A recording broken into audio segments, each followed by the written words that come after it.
Okay. Yeah, we're good. We are solid. I apologize, everyone. That's okay. It's okay. We've already talked about you. Just. We got a lot of We're just now starting, Mr. Attenberg. Yeah, we had a couple of other folks that were a little delayed as well. Having some technical difficulties. Yeah, I think quite. Yet we are now live on YouTube. We're good. If we are ready to start the meeting. Let's go ahead. and take- Ready? Yep. Okay, so then, welcome everyone to the Economic Development Committee meeting for, October the 10th, 2023. Ms. Lebeck, would you please take roll? Chair Ottenberg, Thank you. Councilmember Bartoni, Here. Councilmember Gross, Councilmember Dodwell, Here. Councilmember Fleischer, Councilmember Garitano, Here. Councilmember Jaxi, Here. Councilmember Marshall. Present. Perfect, we do have a quorum, thank you. Approval of the minutes from the September 26, 2023 meeting. So, are there any questions on the minutes from that meeting? I'll move to accept the minutes. All right, do we have a second? Councilmember Bartoni, thank you. All those in favor of approval of the minutes, please signify by saying aye. Aye. Opposed? Abstentions? I'll abstain. Okay, thank you. Minutes approved. Now we move to public comment. Do we have anyone teed up for public comment? I do not have anyone online. All right, thank you. Now we will move to discussion items. Update on business changes and other business news. Mr. Lee, we turn it over to you. Thank you, Chair Ottenberg. Got a couple cool updates today, guys. First and foremost, SSM Health Physical Therapy, located at 16962 Manchester Road, Suite B, has officially opened. So great news there. There's a couple other cool updates with that building. That building was owned by Mike Petruso, so glad to see that his idea is coming to fruition there. To kind of tie that in, JB Wellness Cafe will also be moving into the property located at 16962 Manchester Road, most likely sometime in November. They actually do have plans to create a walk-up window at the property to serve their customers health and fitness shakes and other, quick bites.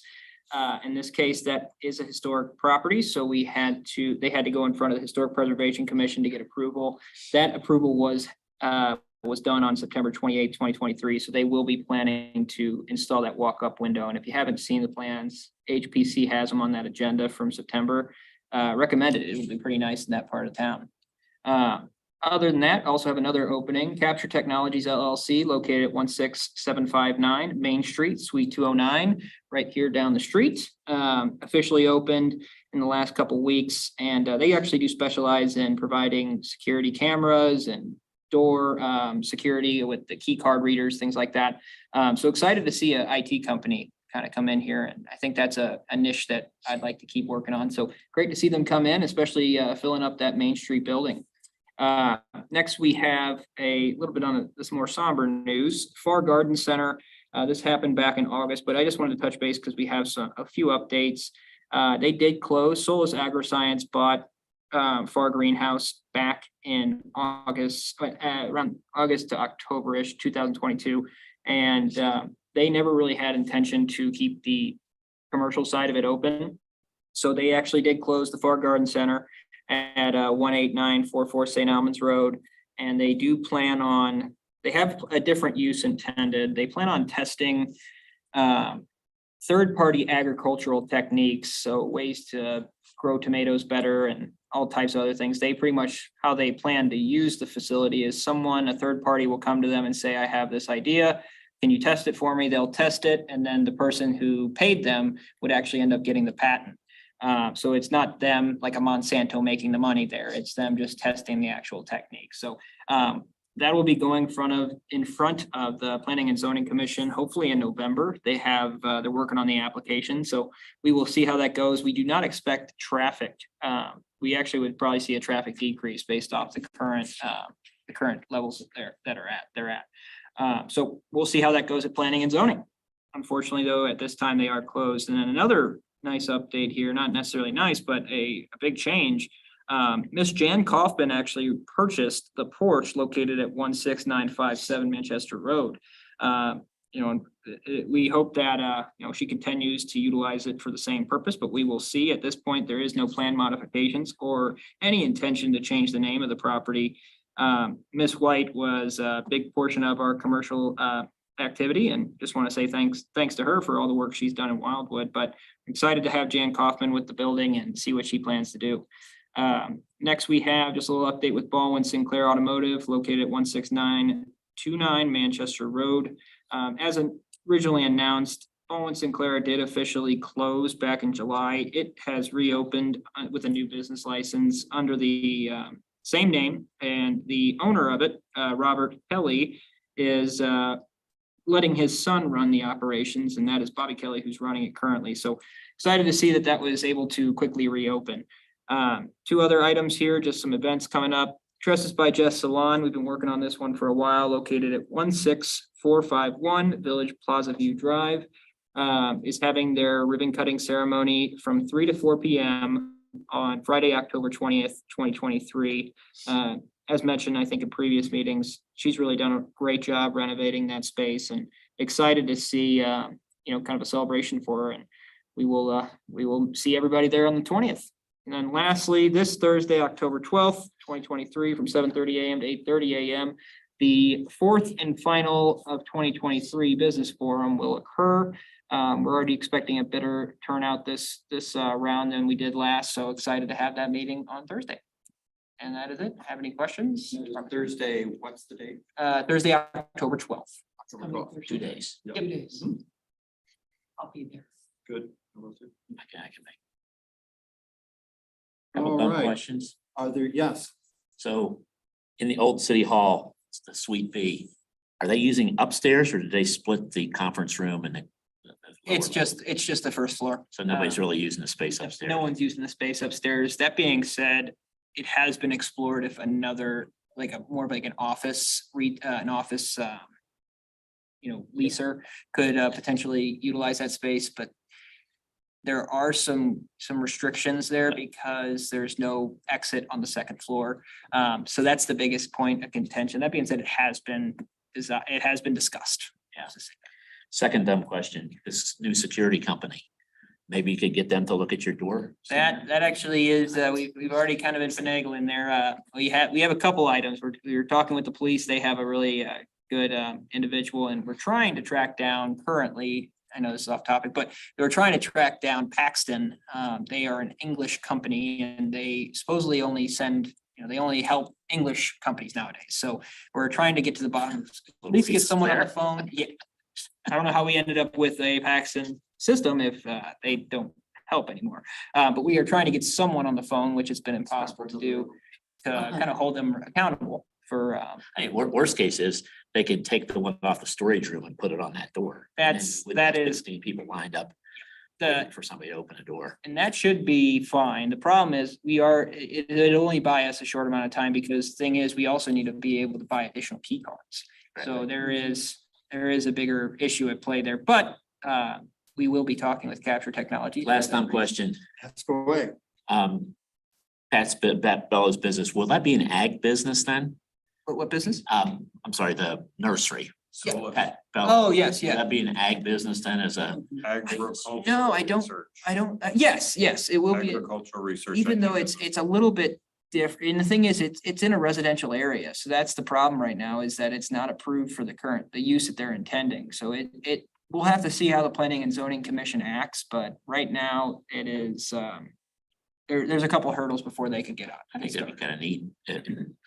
Make it work, because that's a good use of that property. I actually sat in on a presentation from them with Tom and Rob Rambo, and they've got a good business plan, as near as I can tell, a good business plan. They've got a good purpose, I think a noble purpose, to try and help small developers and researchers come up with agricultural technologies. So I think it's a win. Based on what I heard, Rambo's been dealing with them off and on about how to support, what can we do to support and Yeah. help move it along. So Okay. I'm anxious to see what planning. I was and just zoning- curious because we've had those challenges with ag businesses and fish and all the other stuff, and it just kind of falls into that category, but I think it'd be a great use of the property. What I remember of the proposal was whatever they're doing now, it's going to be very similar in that they're gonna maybe replace a few of the greenhouses with more modernized ones, a little bit taller, et cetera. But everything going on inside is gonna be the same as what's going on Yeah. now. We basically, just probably for a wouldn't even know different it if they purpose. changed it. Yeah, that is And it's there'd be off less the beaten traffic path there on for the rest of the the- set. I'd be surprised if the residents know, other than a reduction in traffic. Yeah. That's great. Thank you. Good. Any other questions for Mr. Lee?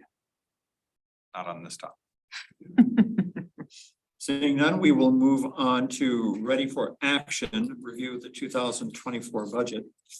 Mr. Lee, you and I discussed this briefly, I think this morning, a couple of the items there, but we are now ready for your, I guess, formal presentation of the budget for 2024.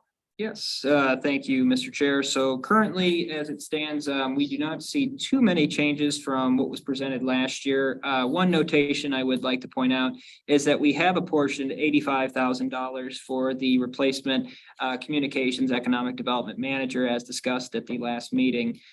So you will note that that is under the personnel regular salary expenses. Most of the expenses under this budget actually will go towards supporting that employee under the pension, the workers' comp, insurance, employee health benefits, and the FICA.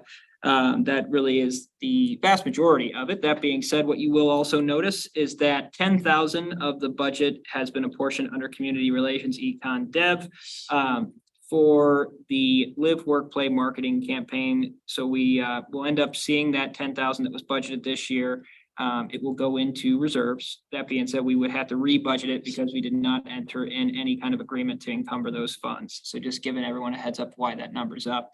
And then the other item there is the fact that it's 20,000 next year. We will actually plan to pay for the holiday tree lighting ceremony out of this budget, because it is supposed to be a event for developing business relationships and also providing a free outlet for a business to set up during the Christmas time and hopefully support a shop local initiative during the holiday season. So just putting it all in one place so it's not spread out across multiple accounts, and that's the majority of it. We're maintaining the memberships that we've been in with the St. Louis Chamber, West St. Louis County Chamber, with the St. Louis Economic Development Partnership, same memberships that we're in. The other items are just typical maintenance and wear and tear on the equipment that we have here at Town Hall.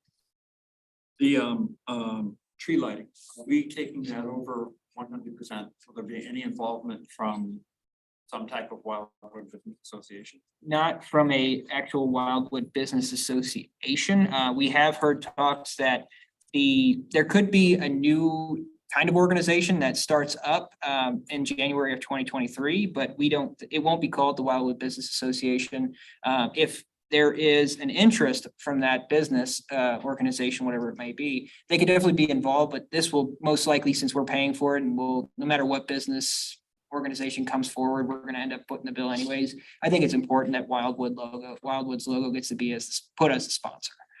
So no, at this time, we do not expect any third party to come in and be able to take the I think any new organization is going to be starting from scratch. It's probably going to be a while before they are able to even ask about participation. Well, yes, that's key. And then another item is that what I've heard, the scuttlebutt, if you will, is that right now, even if they do get an organization ready with meetings and, just getting a coalition, they will not be charging fees for at least a year, maybe two, to get the footing back. And then once they can put together a solid offering with some bylaws, then there might be discussion of formally organizing and then taking membership dues again. Does anyone have any questions for Mr. Lee on the proposed budget for 2024? Pretty straightforward.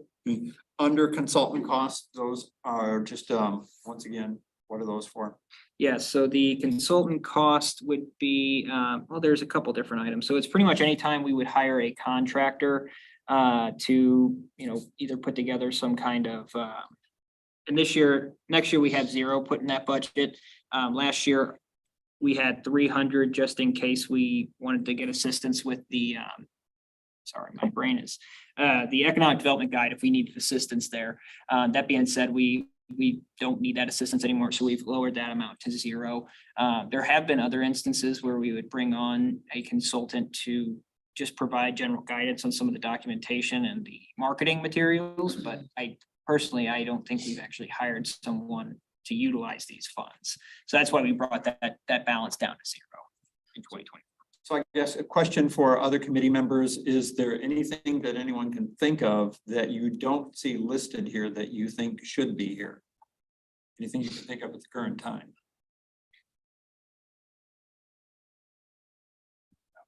Doesn't look like it. Let's see how our online activity goes. With that push that we're getting ready to do. And all of that. That page is live too. Councilmember. Dodd. Okay, is it now? Okay. Yep, it's under the business page. It's the first item. It's under open a business. So Right. feel free to check that out. Super. Then, Mr. Lee, I'm assuming you would like an endorsement of this budget from the committee? Yes, tonight the department is requesting a recommendation to approve the budget as is. If there are no objections to that, and to go to council and the November meeting. Councilmember Bartoni. I'll go ahead and make the motion to move forward with this budget and present it to council. All right, thank you. Do we have a second to the motion? Councilmember Dodwell, thank you. So we have a motion and a second to approve the budget for presentation to the council. Any discussion further? No? All right, then all those in favor of approving the budget for forwarding to the council, please signify by saying aye. Aye. Opposed? Abstentions? Budget approved. Thank you. So that takes care of ready for action items. Next is not ready for action. Update to the economic development guide. Anything that you wanted to add there, Mr. Lee? No, just a notation from the last meeting that we will be looking to have that completed once we hire our new communications economic development manager. All right, very good. So that brings us down to miscellaneous items. We've got a couple of items here that we wanted to discuss. So some of you may know that we had the Tour de Wildwood yesterday. It seemed to be a successful event from what we can see. I think last time we talked, Mr. Lee, we had 310 people or 310 riders that registered versus last year, I think we had 200. Is that correct? Yes, it was less than 250. for sure. Okay. All right, very good. What would you like to add regarding the event? Any other observations? In that case, I mean, just better preparation on the fact of knowing we're gonna be doing it. That being said, what we saw this year is we put the full weight of the responsibility on the Mo Bike Fed. So in this case, the city actually should gain some money from this event based off the numbers. So our hope is to be at around 350 to 400 registrants next year, but hopefully get a better estimate of that number and hit that goal before the day of. So we can plan, they can plan accordingly and buy enough food and have enough police there. That's the key. So we're at about 280 the day before, and we ended up seeing about 30 additional participants that showed up. So just being able to say, hey, registration's closed, to not have any X factors come in. So I think Ms. Lobeck, who was sitting in the lobby, can testify that we had registrants that were lined up to the door to register for the event at the last minute. They So need more staff to help. And they need people out there to answer questions. I mean, which they did not have. And people were asking us questions that we couldn't answer, because they were specifically for the organization. So we'll take note of that and remember that for next year, because I think last year I did spend a large part of the morning standing at the front door as people were coming in and sort of directing them and answering questions when they came in, and we'll make it a point to try to do that next year. Thank you. Councilmember Dodwell. Do we have any sense of how many people after the event went to locations to eat lunch or to purchase things in the city of Wildwood? And lunch was provided. And Oh, lunch was So that- provided. yeah. Okay, Deerberg's provided a very nice okay. well, lunch give of her- deli sandwiches Okay. and Okay, fruit plate, vegetable plate, dessert. okay. How about the residents? They seem to be okay with the traffic problems. we did move the route from Hart Road off that road. That was the only point of contention that we received from our residents. specifically Art Road residents. So in this case, no, I don't think, we have not received a single call from my understanding about Great. complaints. Yeah, so that's, And Captain Mundell's team said they had No no injuries. issues, no injuries, no one complaining to the police about. The big win. Right, yeah, that's a big win right there. considering So, Pebble the Cause had two, and the event Yeah. we were working on, we had zero. So that was really good. And, I think that going forward, asking Mo Bike Fed to potentially provide some additional, and maybe just a Q&A type person to be on the ground here answering questions, but we could potentially look at scaling back our presence as a city even more because Mr. Ron here actually rode the route and was there to help and noted that there was, there needs to be a presence in the city here. We're utilizing our building, but Mo Bike Fed did a pretty good job at least getting people through and keeping it safe in our police department. and I think we just about cleared out all of the old bike jerseys from. All of them are gone. Sold them all. Two left, Two Oh, left? two left. I think they're extra small. oh, They're very small told and they're they're all- also black and people were discouraging people from buying the black jerseys because they're hard to see. yeah. I You're got it. right. Okay, You But don't they, want to be some people seen. bought them. Then you buy black. well, we had a clearance sale and we cleared them out at an unbelievably low price of $10 a piece. And $10. any of you that know what bike jerseys typically cost, I mean, you're Oh. typically looking. Those are good quality. Yeah, Those are. you're typically Those are looking really at like good. minimum $75 for a Yeah. good bike jersey. So Okay, good. people got a steal Mhm. They did. that purchase them. They're So, wearing our logo too, so that's good. so one thing I wanted to mention specifically is that this event, which was a huge success, I think. And all indications are we're gonna finish in the black versus last year. And 99% of the credit for that goes to Mr. Lee, who was able to sit down with the Missouri Bike Federation and talk about how we can improve the relationship for both of us and share in a larger portion of the revenues from the ride. So thank you. Yes, thank you, Chair Burke. Would like to thank Mr. Vunich and Mr. Ron and all the individuals that helped at that and Ms. Lobeck, everyone that came out to help with the event. Absolutely. Mo Bike Fed does a good job and they were willing to listen, which is great for us. Yeah, absolutely. And that brings us to another item under miscellaneous. Just had a conversation with Mr. Lee this morning and I would appreciate input from the committee. Since the event was a success, we're curious about trying to market our city as a location for charities that may want to hold a similar event.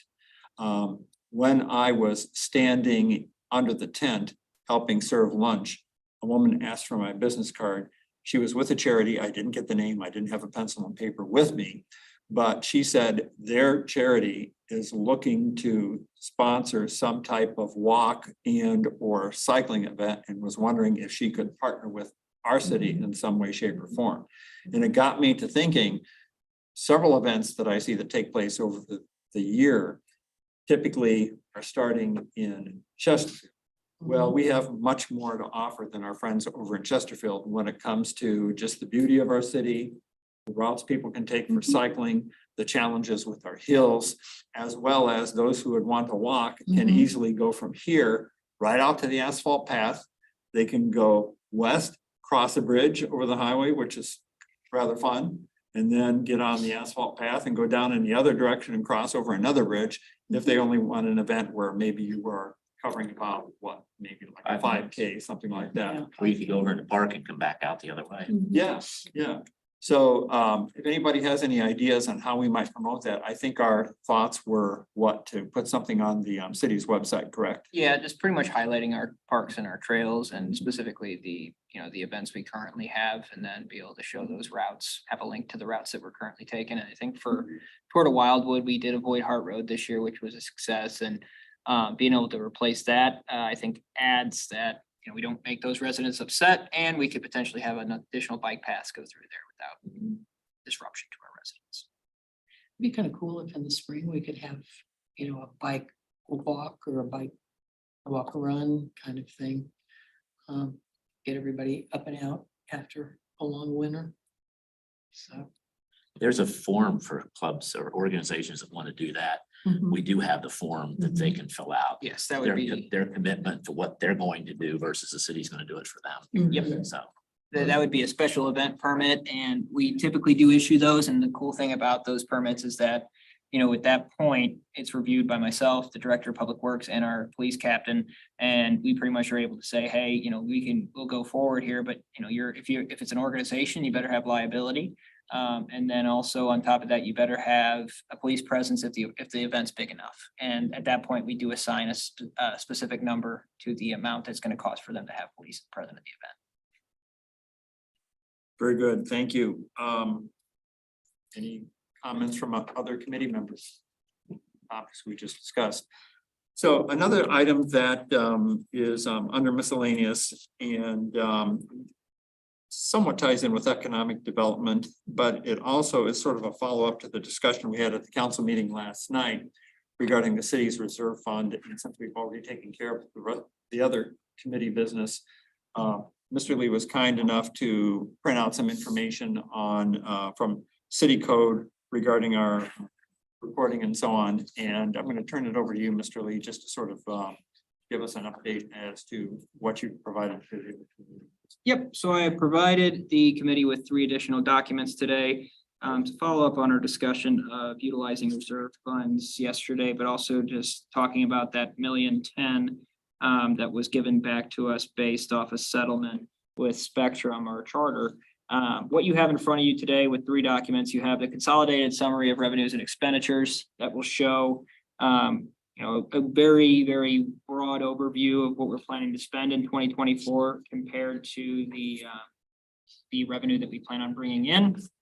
The second page that you'll see is the change to the fund balances. So these are our major funds, which include our general fund, capital improvement sales tax fund, our road and bridge fund, our town center sewer fund, our east TGA fund, our west TGA fund, and our ARPA fund. You'll see at the bottom there, you'll see the ending balance after spending the amount that we're expecting in 2024. And then the last document that I provided with you is a 2011 resolution that helps guide the city's decision when it comes to spending reserves. What you will want to look at here on the second page is the unassigned fund balance. The unassigned fund balance in the general fund represents all amounts not contained and other classifications are available for any purpose. Well, hold on, wait a minute. Sorry about that.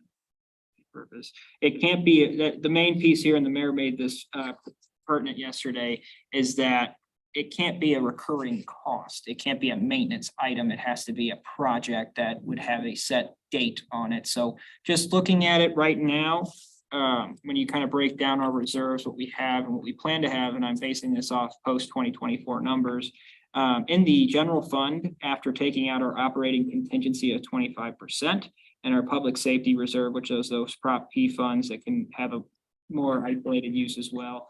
We have about 15.4 million in the general fund reserves. In the capital improvement sales tax fund, we'll have about 5.529 million. And then we'll have in the road and bridge, 3.515 million.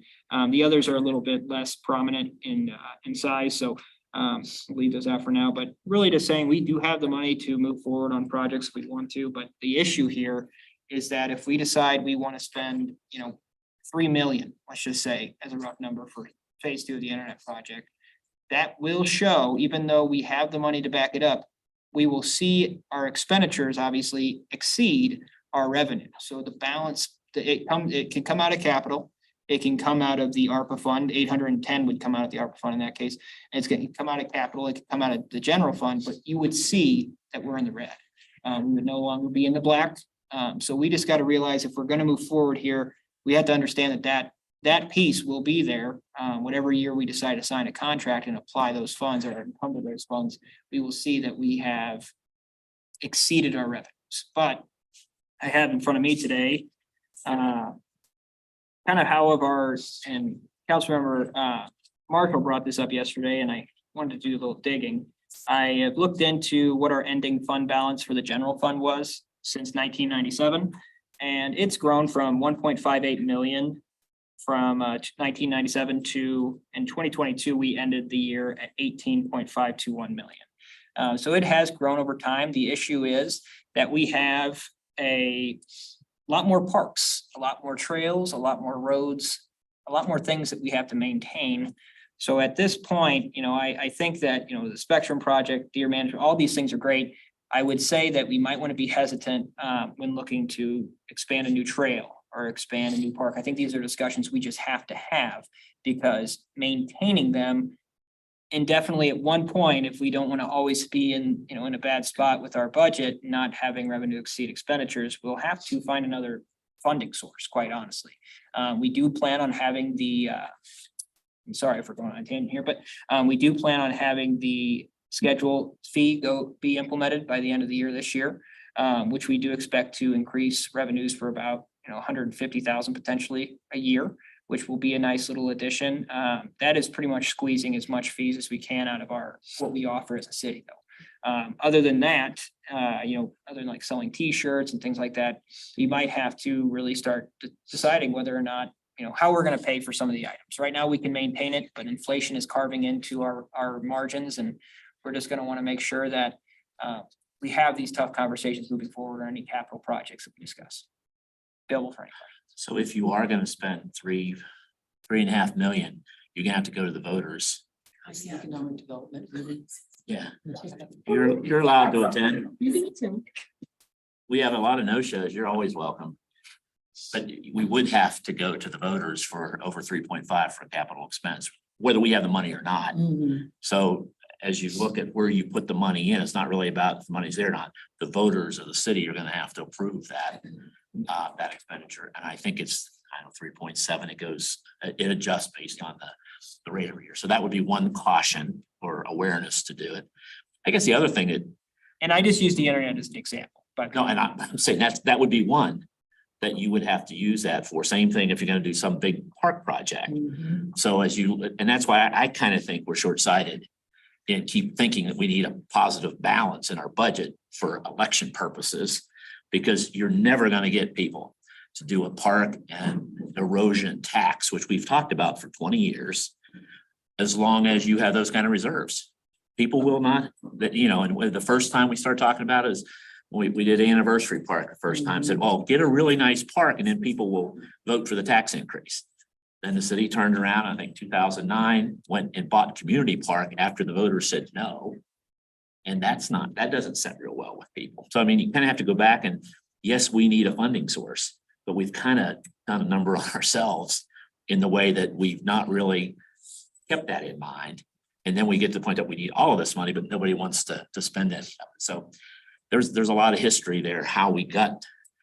When we started, we didn't have the reserves, and we did that, I think, in 2006, because the county had a bridge out for two years for no funding. And we said, what would happen? Because we inherited 50-some bridges. What would happen if we had one go out? So then we decided we'd do 25% of the capital and 25% of the other.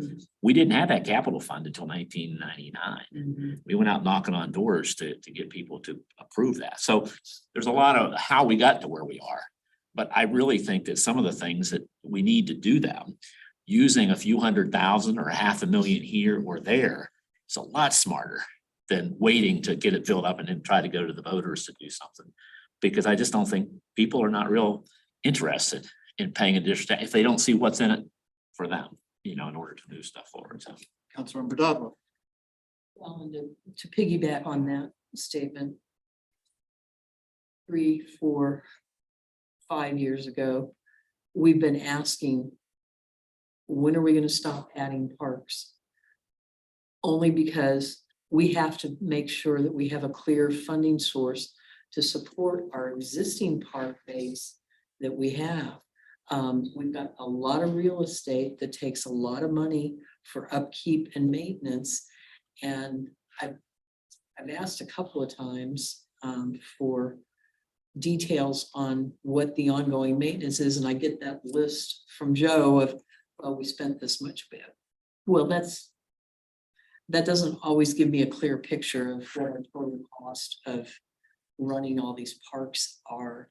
And maybe we should put a hold on any additional funding for the parks at this point until we can get a clear understanding of what our current cost per location is ongoing, because the maintenance costs are going to go up Cost for water goes up, cost for asphalt goes up, cost for rock goes up, cost for everything goes up.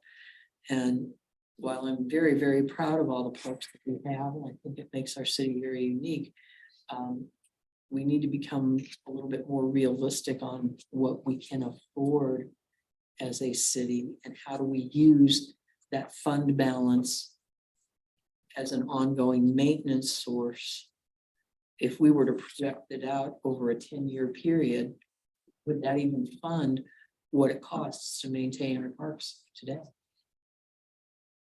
So that's a totally different question for a totally different group, but We should know. we should know the answer to that question as we get into this budget cycle. Perfect. So, Mr. Lee, thank you for this information. It provides everyone on this committee with some background information that may help our discussions at the next council meeting. So anything else that anyone would like to discuss under miscellaneous? I see the clock is ticking here and we have about 3 minutes until it's 6:30. In that case, I would before we do that, Councilmember Dodwell brought up the idea of some type of spring event.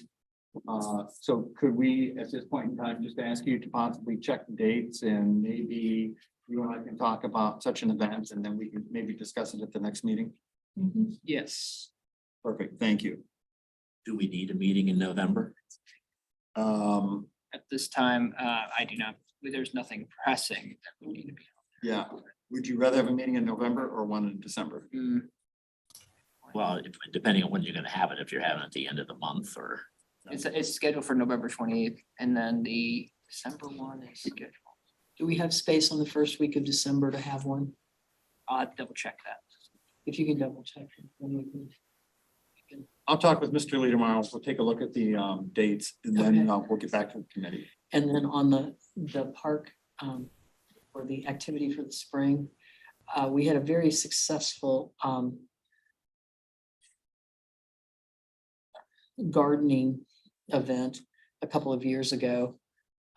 We could perhaps make that part of the focus for a spring event before the gardening companies really get big and open, but they brought in a lot of business with that. Perfect, thank you. Councilmember Bartoni, you had your hand up.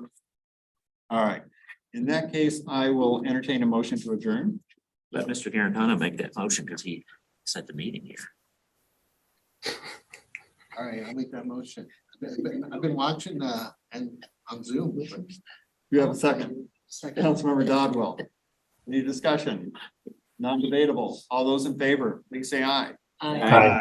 Opposed? Abstain? None. Motion carries. Meeting adjourned. Thank you.